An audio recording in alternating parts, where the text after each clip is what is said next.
Hey there, basketball fans. Welcome back to another installment of the NTC podcast. I'm Aaron Washington, your host. Glad to be back for episode 50. It's hard to believe we're already at 50 episodes of this podcast, but we're having a great time and we're glad to be coming back at you guys this evening.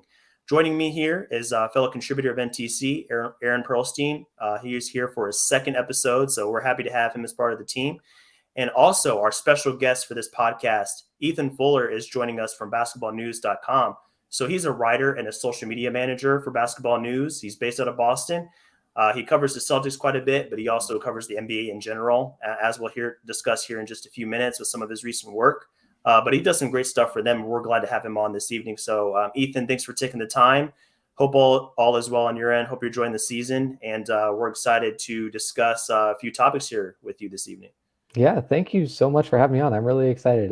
Definitely excited to join you guys. Oh yeah, we're always happy to have. We like to introduce writers, whether you guys are no matter what the outlet is, no matter what you guys' role is. I mean, obviously you watch a lot of ball and you know what you're talking about. So we're always happy to have a guy like you in the studio here. So before we get this episode started, I just wanted to give a quick shout out to the official betting partner of NTC. That is Bet99 Sportsbook. So if you guys are looking to get into the betting game in any capacity, definitely get involved with them. They have some great resources over on their website, bet99.com. That's your main resource for all of their promotions, what they have going on over there. So be sure to check out their website. You can also find our podcast on their website if you're looking for another place to get involved with all our episodes out so far. So now that that's addressed, guys, let's get into our first topic of the day. I'm sure you guys have seen quite a bit of Pacers play so far, quite a bit of news coming out of the Indiana camp, and for good reason. This team has been on a quite the fast start here so far. They are 12-10 as of today. They're fifth in the Eastern Conference. The East is pretty jumbled up right now, so it's not like they've opened up a huge cushion or anything. But nonetheless, considering that this team is in a state of flux, they're kind of in between rebuilding and retooling. They've been very fun to watch so far. A big reason for that has been the play of Tyrese Halliburton, an emerging star for the Indiana Pacers. And the great thing about Haliburton, his play so far, is just the way he dissects the game. He's so fun to watch because he kind of moves and thinks one step ahead of the defense, just between his passing and the way he attacks the rim. Ethan, I looked at your article here recently. You wrote about Haliburton just being an offensive engine for this team. And there are a few numbers that you highlighted that I wanted to kind of put out in the open for our listeners. The first of which is the fact that he's averaging 97 touches per game through 21 games. I think that's very significant because we always talk about usage rate. We talk about shots per game. We talk about all of that, but touches per game seems to encompass everything into one number. Whether or not he's shooting the ball or passing the ball, that means he's involved in some capacity in the offense, and everything goes through him. And he's handling that responsibility very well. And you compared his numbers to Nikola Jokic, who in recent seasons has been one of the premier offensive players, offensive engines for his team. And you mentioned that his Haliburton's mark is the fourth highest non-Jokic touch mark recorded in about 10 years while we've had this tracking data, which is really incredible. And then the second of which, the number you highlighted was 11.7. That's the number of his high value assist per 75 possessions. So that tracks the rate of creation for 3-point assist, rim assist, and free throw assist. And as we know in today's NBA, those three areas of the floor are where you get your most efficient shots. So that's very significant. So he leads by a significant margin of 4.76 three-point assists per game, which is pretty incredible. So just wanted to put that on the table for our listeners, just to kind of put into perspective what Haliburton is doing. But Ethan, I want to hand this over to you because these numbers are coming from your article and you've dove into his play quite a bit recently here. So when it comes to Haliburton, what exactly is he doing here that is driving this team's success? And what else have you noticed from his games here so far this season that's really impressed you? Yeah. Well, first off, Aaron, thanks for the kind of intro to the article. You hit a lot of the numbers that I think are most important when talking about Haliburton. Touches per game, again, isn't the perfect example of usage, obviously you have usage rate, you have what you're asked to do with your touches, like drives per game and all these things. But when you just think about how many times you're asked to make a decision on a basketball court, touches per game is kind of a good way to encompass that. And it is pretty crazy. I wrote an article last year about how unique Nikola Jokic is and how that is reflected in a lot of ways in the touches that he gets. And so to now see Haliburton pass him on this leaderboard and just to see Haliburton at the top in his own right is pretty unbelievable for a third year, 22-year-old guard. I think a lot of people, myself included, kind of expected him to take on this role with the Pacers this season, but not for it to go nearly as well right away. It was supposed to be more of a learning process than it's been, and Haliburton has just jumped right in and done so many things extremely well. You mentioned the high value assists. A lot of that is helped by the players around him. Buddy Hield, even though he hasn't shot the ball particularly well from long range by his standards, he is still a perimeter player that Haliburton's going to have with. He's also been driving the ball pretty well, attacking off the second side. You got Miles Turner as an interior presence. Jalen Smith, I think it was someone I highlighted in this article, specifically interesting. I think he was the seventh most Haliburton assisting to Jalen Smith with the second most frequent assist combo in the NBA so far, which kind of surprised me. And a lot of that is Smith hitting these kind of trailer threes that the defense isn't really respecting yet, or you kind of have him as an interior finishing threat a little bit too. So it's just really cool to see Haliburton have this kind of synergy with so many different play types on his team, and for him to hit them in high value positions, like you said, it's just really amazing. And a lot of what helps with that, as I kind of wrote as the part two of this article, was he is so much more dynamic as a driving scorer now that defenses have to respect that. And that in turn opens up so many more passing lanes. Haliburton is such a high IQ passer. It was a 3-game stretch over the last week where he had 40 assists, no turnovers. No NBA player has done that since individual turnovers had been tracked. That's just one example of the decision making that he's able to make. And so him growing as a rim threat, interior driving scorer just makes it so much easier for him to hit other players. And even though there are still ups and downs, like his last 2 games haven't been the most efficient shooting games ever, it's really, really cool to see just all of these aspects of playmaking come together so quickly. And again, he's 22 years old and essentially almost joining a new team in a new role situation where he finally had an off season with the Pacers to kind of set up for what he's expected to do. And he's thriving so far. It's really been amazing to see. Let me ask, both of you, going back to that trade, the trade deadline where Sabonis and Haliburton, and now looking at it, obviously, I think the easy decision would be the Kings obviously shouldn't have done that. What are your opinions on it? Because if I have to say, I still think I was a big defender of the Kings' decision to go out and get Sabonis. I wrote an article for Sports Business Classroom on it. I think you don't make the playoffs in 9 years, and the NBA is not a big risk adverse. It's not nice to risk adverse decisions. You have to figure out a way to go and get that championship trophy. You can't continue to bow into this rebuild and circle and continuing to rearrange the front office. And Domantas Sabonis was a much more win now guy and a sure player who was an all NBA player. Now seeing Haliburton do this, there's a lot of skeptics saying, what are the Kings doing? I wanted to see what your takes on that was. I guess my thought is I feel like it's more of a win-win for both sides than was initially picked. Sabonis has really been awesome for the Kings in his own right. And just the fact that they've been successful to start this season is a testament to that. He's helped so much just with his passing. His versatility on offense has really helped open up a lot of things for De'Aaron Fox and Kevin Huerter and other guys on the Kings. That being said, this still, if you're the Pacers, I think you make this move 1,000 times over just for finding an offensive engine like Haliburton.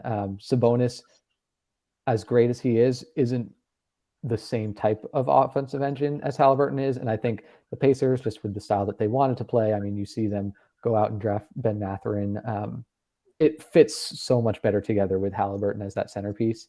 So I think it's a win-win. I think both teams kind of did what they needed to do for their trajectory. Yeah, that's what I'd say. That's the thought I had as well, was for both sides, it kind of addressed the need that they both had.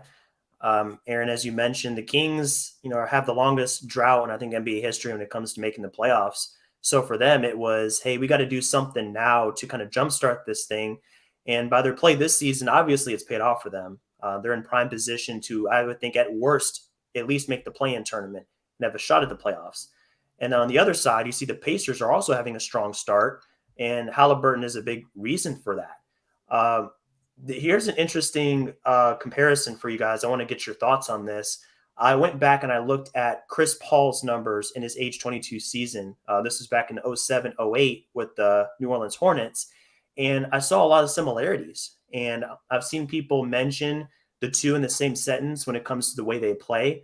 Now, obviously, Haliburton's got, he's a lot taller than CP3, and, it's not an exact comparison. But I think when it comes to that basketball IQ, the way they see the game, the way they kind of dissect plays, especially when it comes to their passing, I think there's a lot to kind of gather from both of them. Their shots per game are very similar so far. Their points per game are very similar. 21 was Chris Paul, 19 is Haliburton. When you look at their assists per game, Chris Paul was at 11.6. Haliburton is just under 11.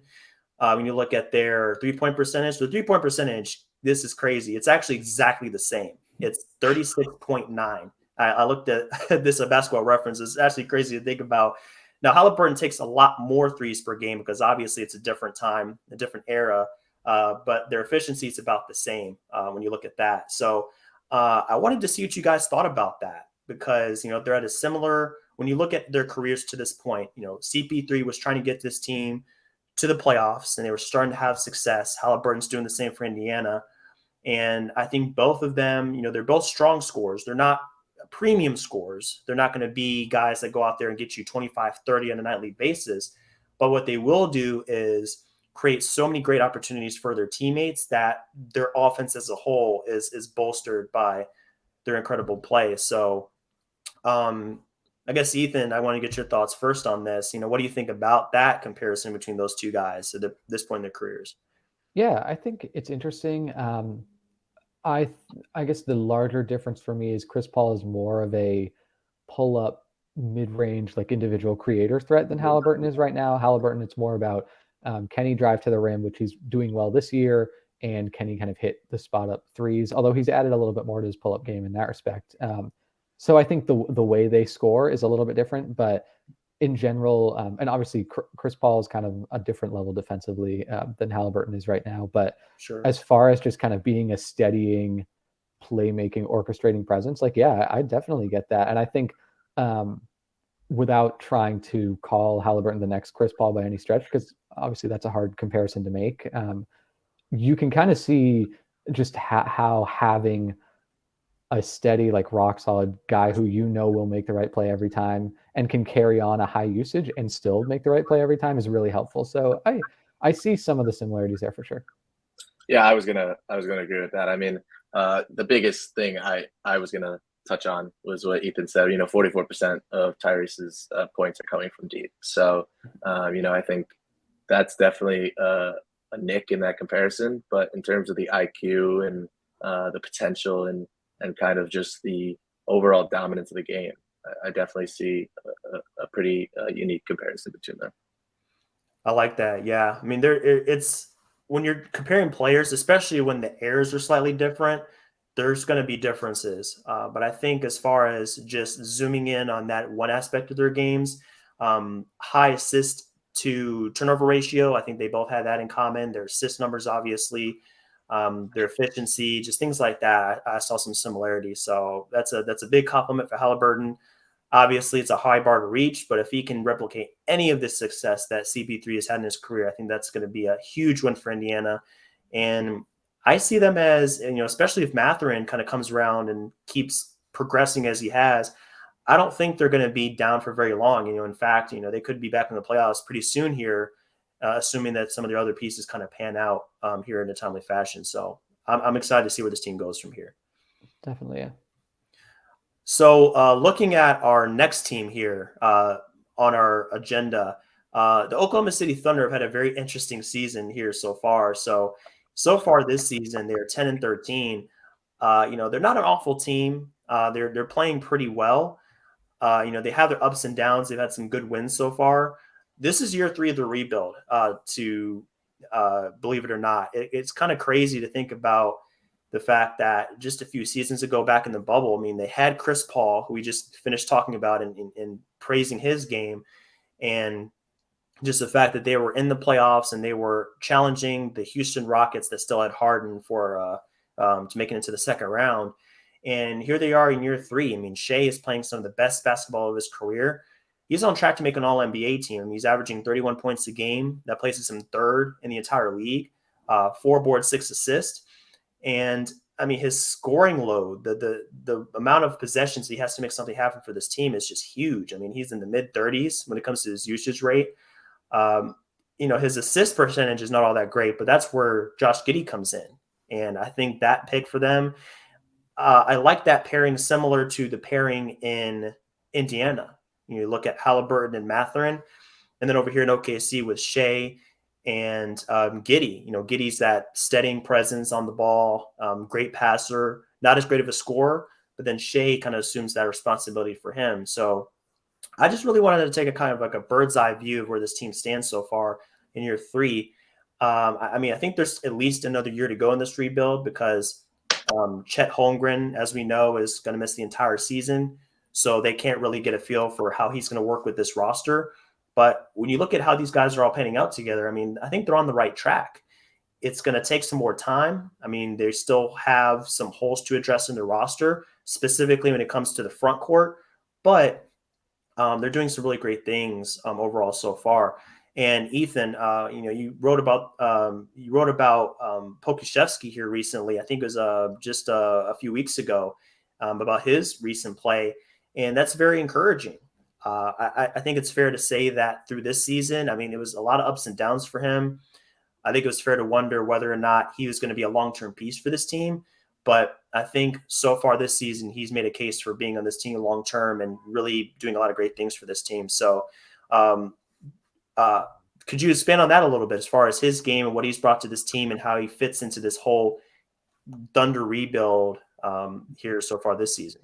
Yeah, well, first off, I will say this anytime I'm asked. I love what the Thunder have done. I'm a huge fan, even though it is an extremely long vision to kind of see all of this through. I just think the way they've gone about this process has been really cool to watch unfold. And just the types of players they brought together, the fact that they've committed to a lot of the players that they brought in as projects so far, for the most part, like they've kind of stuck with all their guys, even though particularly in Pokusevski's case, it has looked pretty ugly through the first 2 years. But you get to a season like this where he is not just a like rotation player, he is a meaningful contributor to competitive winning basketball. And the stat that just continues to boggle my mind is I think he had 12 or 14 blocks at the rim last season in like 61 games. And he has 22 this season so far, which is 4th in the league.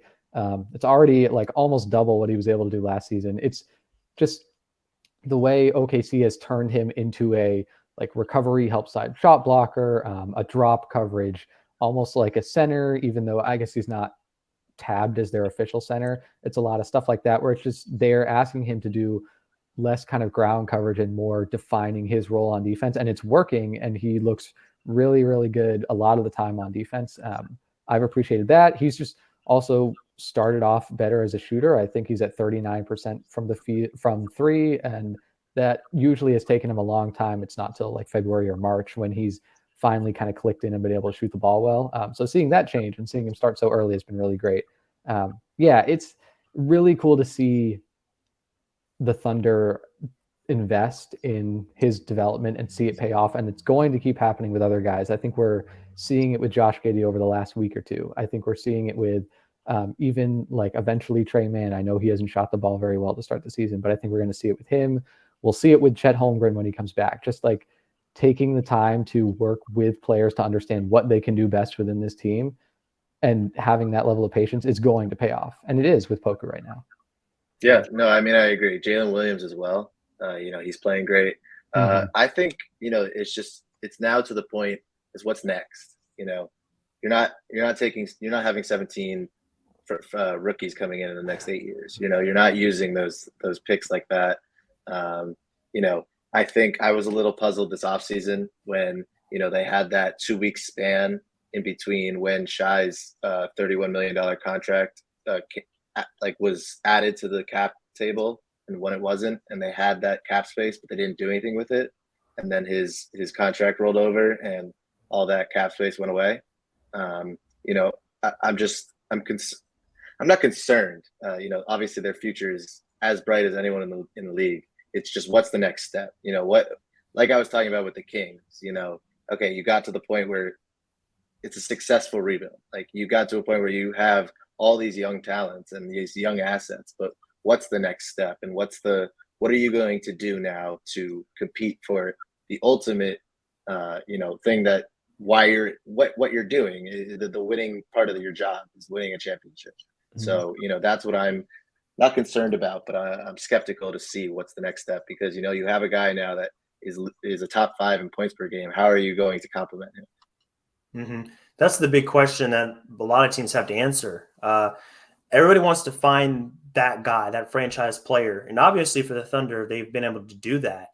And, he's been easily one of the 10 best players, arguably even a top 5 player this season overall so far. But that's the next big challenge for any team in a rebuilding state is how do you kind of round out the roster around him? And I think that's still incomplete. We don't really know because obviously, one of the big draft picks that they had over the summer is not in action. So we're going to have to wait another year to see how that pans out. But I think so far, you look at Dort coming in, they extended him, had a pretty solid extension for him at 5 years, $87 million, which I think was a really solid value for him. Just coming in and being the connector piece. Like I think every team needs that connector, like a wing guy that can kind of just make everything else work around him. It's just him being a budding scorer, just finding that part of his game more and more every season, being a versatile defender, a tough, hard-nosed guy that's willing to pick up those really tough assignments on the perimeter. Just all around is a really good thing for them. Ethan, you mentioned Trey Mann, and I don't know if I want to say like really high hopes for him this season, but I expected him to take another big jump forward as like a sixth man, a bench scorer for them. And it's been kind of rough sledding. And obviously it's going to happen in year 2 of his career. But, that seems like a role that he's perfectly suited for. So as a sixth man, as like a ancillary scorer to kind of jumpstart the offense, I like that role for him. What do you guys think about Darius Bazley? I feel like he was starting to trend upward here the past couple of years. And then this season, he's kind of faded into the background a little bit. We've been talking about Jalen Williams a lot and Giddey and Poku. And then it's like, well, where does Bazley fit into all this? Like, is he still a guy that you two think is going to be part of the future? Or is it going to be a situation where maybe they move on? I mean, he's a restricted free agent next year. So it's a decision that they're going to have to make sooner rather than later. Yeah, I think like Aaron kind of said, there are going to be a lot of tough decisions with which of these guys, in addition to whatever picks they decide to really cash in on, which of these guys is going to be a long-term part of the rotation, because there are too many young developmental guys on this team to fit into a future whatever title aspirations you have type of rotation. Bazley's an interesting one. I think the defense has gotten better, but it still is a lot of just like, what do you want him to look like on offense as a connecting piece? And where is he going to be most effective? Is it as kind of a finisher? Is it a spacer? Is it a cutter? I think Jalen Williams, to your point, I hadn't mentioned him at first, but he's been a really interesting guy to watch as a potential connecting piece for Shea over the next couple of years. Just seeing what he's done in the first few weeks, he's been really, really great off of cuts. He has a floater game already. We haven't even seen the 3-point shot really come around yet, but we know from watching him at Santa Clara that is there. And he's a really kind of calm, steady presence. And I think it's good to have that next to Josh Giddey and Shea and see like how those three can kind of all work together.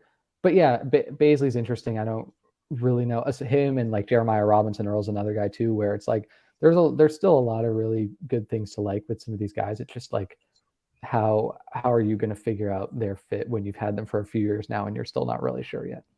Yeah, I was going to agree. At first, like you said, he's a restricted free agent. That's a decision. That's going to be a critical decision. I mean, 2/3 of your team is locked up until 2026. You have the financial security. It's, do you believe in what Paisley's done the last 3 years? You picked him at like around the 20 range. Didn't even go to college. Like, did he,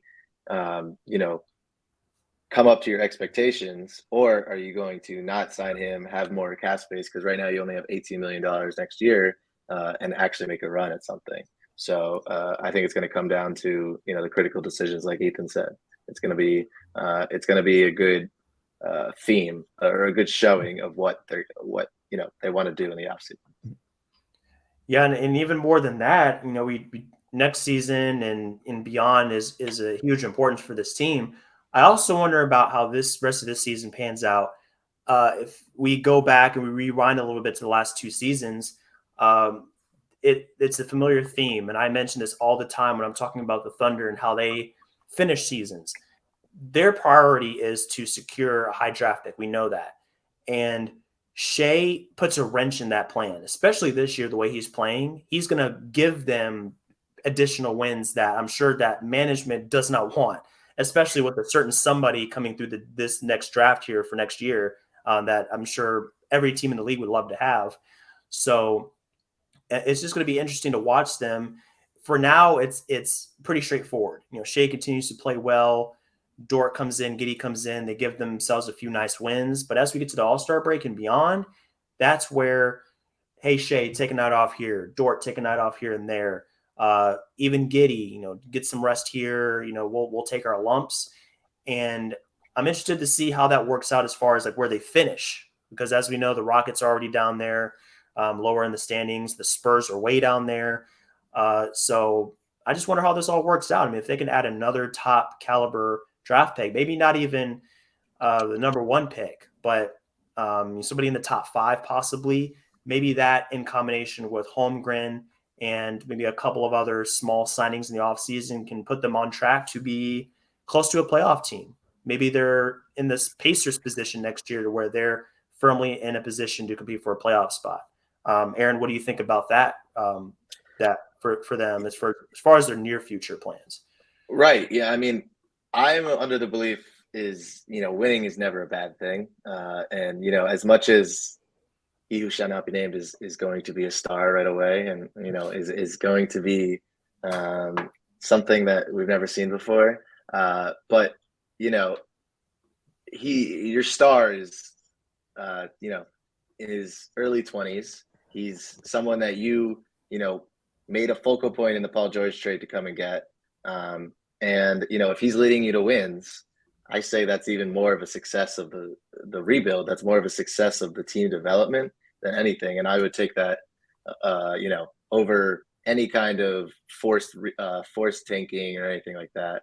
But on top of that, it's not even that bad because they have 17 first-round picks in the next 6 years. So, them winning, them getting into a play-in spot is not going to hinder their ability to bode to that side of the situation. Even if they want to figure a way to get that top pick, as much as anyone wants to, they still have that ability to. So, they're in a great spot. And like I said, any kind of win for a young team like that, get more wins on their belt for all those 22, 23-year-olds, learn how to win in the NBA.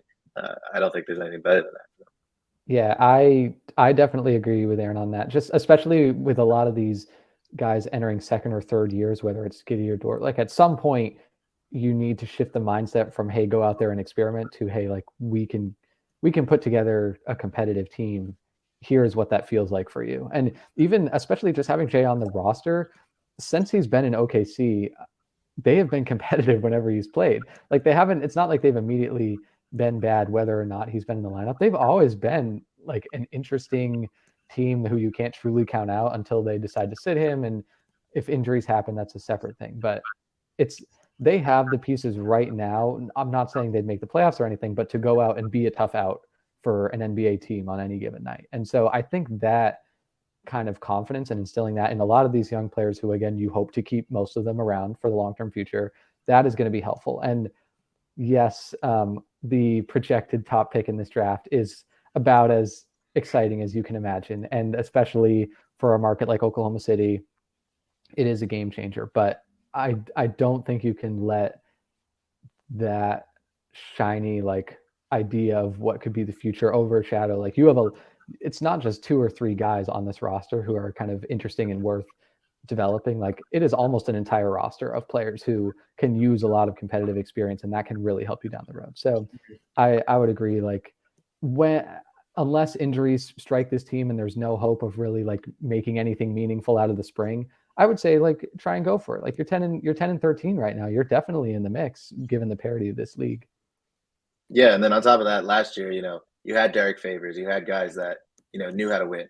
If you look at the roster right now and the roster creation that they created, there's no guy that has had an experience on a winning team. I would say probably the person that has the most experience is winning is Shy. So getting wins under these guys' belts is, I think that's a blessing for them. So especially for their development. When it comes to the solution to problems in the NBA, I mean, winning cures all. We heard it time and time again. So when the going gets tough, just get some wins under your belt and everything will be fine. Speaking of wins, there's this team in Los Angeles that's been doing a lot of that lately, and it's been a nice change of pace. I loved what I've seen from the Lakers here over the last couple of weeks.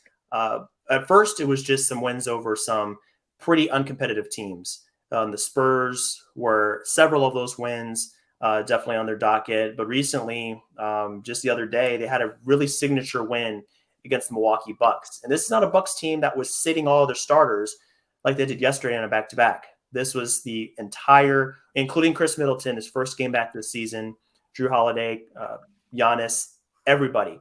And watching that game, I was very impressed. Obviously, Anthony Davis. I mean, he's the guy that comes to mind first when you think about reason as to why they've turned the season around. Playing some of the best ball of his career. I mean, he's going out there and just being a bully, just straight up bully. He's utilizing his natural gifts, being a skilled big man, a guy that's 6'10", 6'11", with long arms that can still move pretty fluidly. And I think with the Lakers coming down to like what's making them so successful is the fact that they've gotten back to their roots. And what I mean by that is what made them successful the last time they won a championship. Points in the paint was a huge one, and their defense, overall defense, were two key components of their championship over the Heat in that series. And Bron and AD both being healthy helps a ton when it comes to the points in the paint.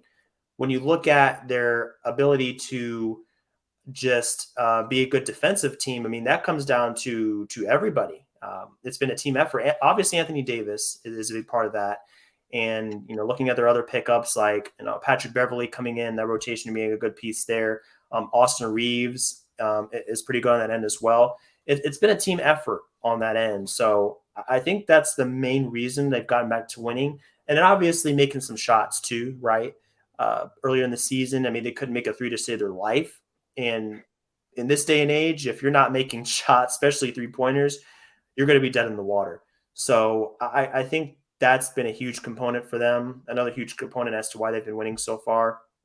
And it's going to be exciting to see how this continues.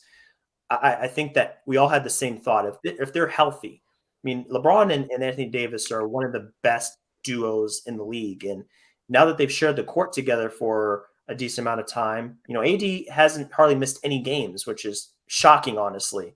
Going back to his past few seasons, that's really great to see. So any other thoughts on the Lakers and what's made them so successful here as they've really started to turn this thing around and put themselves in the mix of the playoff picture again? Yeah, it's been cool to watch. They have the 5th ranked offense over the last 2 weeks. They're 5-2 in that stretch.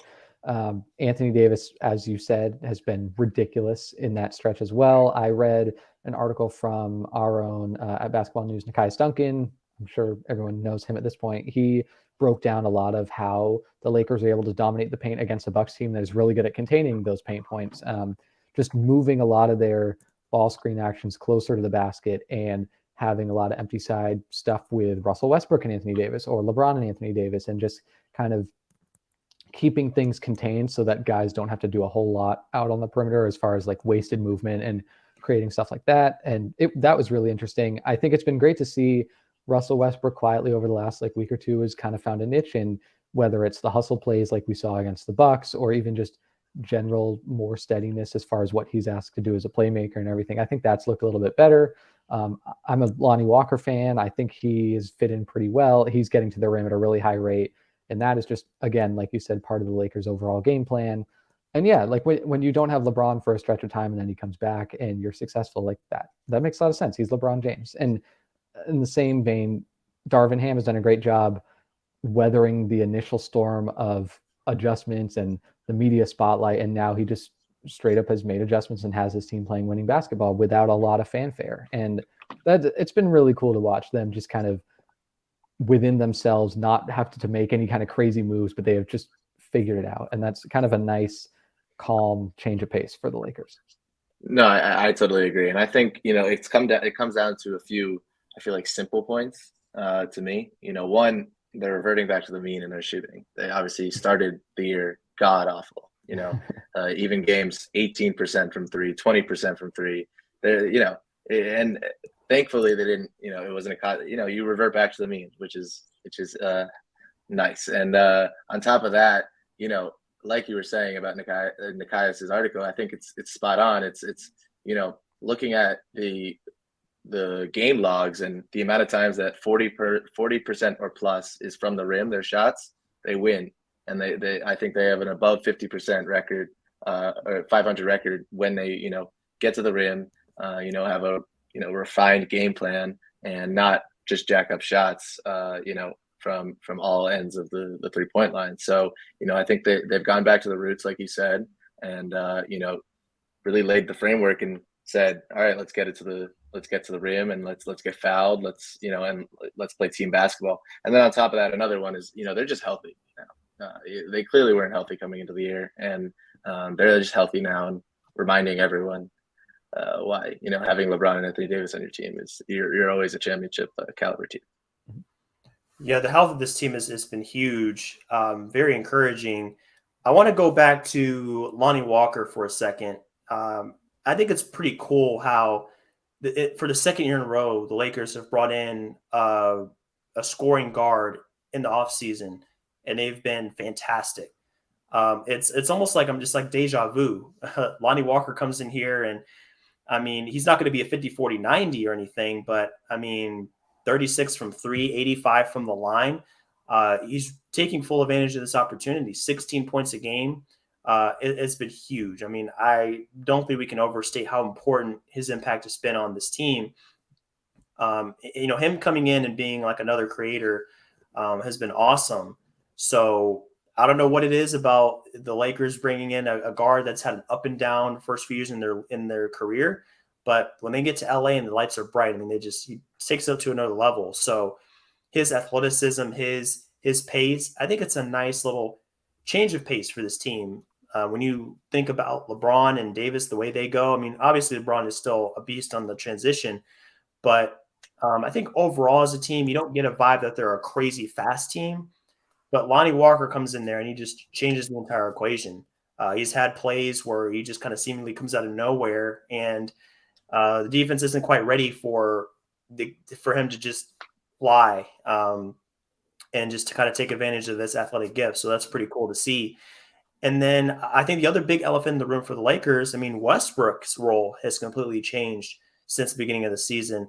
No longer is he starting and mucking up the spacing for this team. He's going against second units. And obviously this isn't prime Westbrook anymore. But hey, I mean, if Westbrook is going against a second unit, I mean, that's a substantial challenge for the opposing team to have to deal with. So I think it's important as well to highlight that part of the thing. Him coming in here, and I mean, his whole demeanor has changed. I mean, he's back to playing free, playing with joy, because I think that pressure has been lifted off of him. He's not having to come in and start the game, just kind of getting himself into a rhythm. It's like, hey, I'm coming off the bench, I'm filling in, and I could just do what I do best without having to worry about getting Davis involved, getting LeBron involved, and all the starters involved. So I think that's been really important to their success as well. Yeah, I pretty much agree with all that, honestly. Yeah, absolutely. I was going to say, Russell Westbrook being able to play free basketball is a recipe for success always. And, I'm not sure where the hate really came from. I've tried to sit down and think about like why is he the most hated player in the league, and I can't really pinpoint. He hasn't done anything, but it's really awesome to see him just enjoying basketball again. So having your players like that, obviously they have an old roster. They're the exact opposite of what we were saying with OKC. They have so much winning history under their belt, but getting them just in a flow is awesome to see. Absolutely. And we talked about Davis, we talked about Westbrook. I just wanted to give a little bit of a shout out to LeBron as well, coming out here and being dominant in year 20, just really incredible numbers. I mean, he's still, to this day, he's at about 26 points a game. I mean, he hasn't averaged under 25 since he was about 19 years old, which just blows my mind. Because you see him get hurt, you see him have these ankle injuries and these little tweaks and ailments and stuff, and you think to yourself like, well, this might be the end. This might be where he really takes that decline. And then you go and look up his numbers, and yeah, the efficiency isn't great, but you're like, wow, I mean, he's still producing the numbers that he's done his entire career. Just really incredible stuff. He recently surpassed Magic Johnson in assists all time, which is really crazy to think about. And then he's coming up on Kareem as far as the scoring record. So, I mean, he's just blowing by Laker greats left and right. So obviously he hasn't lost too many steps, and he's still making a huge difference in the league. So I just hope obviously the team, but for him, there could be one last really strong push towards the playoffs, and I don't know, maybe even steal a series. If everybody is healthy, maybe they can force an upset. So I think that'd be a really cool story to see. Yeah. And I think it would help out the Lakers faithful, because up until a couple weeks ago they were going through it. So that would be a pretty cool thing to see. I was going to say, lastly, I'm excited to see what the front office decides to do, especially if they keep this up. It's one of the worst kept secrets that they probably hold two of the top most valuable picks, and that 26 and 27 first round picks, because it's probably expected their two guys are probably not there anymore. So I'm excited to see, if they decide let's go all in and move those, or if they decide the opposite, and it'll be interesting for sure. Yeah, I just hope they stay healthy, because when they are healthy, like Aaron said, they're just a fun team to watch. Like when you finally see all the pieces click together, they're a really enjoyable basketball team. 100%. So guys, I think that brings us to the conclusion of this episode. But Aaron, thanks again for jumping on, man. Great second sophomore outing for you. It's been great to have you on. Yes, sir. And Ethan, of course, thanks for taking the time. We're both a big fan of your work on Basketball News. Keep up the great work, and wish you the best going forward for the rest of the season. Thank you. Thanks so much for having me. This was really fun. Glad to hear you enjoyed it. So just so you guys are aware, we do have our website up on notradeclause.com. That's where we keep all our resources, from cap sheets to draft capital to transaction logs. Any background information that you guys are looking for when it comes to any of the 30 teams in the league, we have that for you. All of our podcast episodes are up on there as well. We have articles going up all the time. So be sure to check out that website below for pretty much anything you're looking for when it comes to the game of basketball. And that does it for episode 50. So thanks, everybody, for tuning in to another fun installment. We hope to see you on the next episode of NTC. And until then, enjoy the rest of your day, and enjoy this NBA season. And we'll see you soon.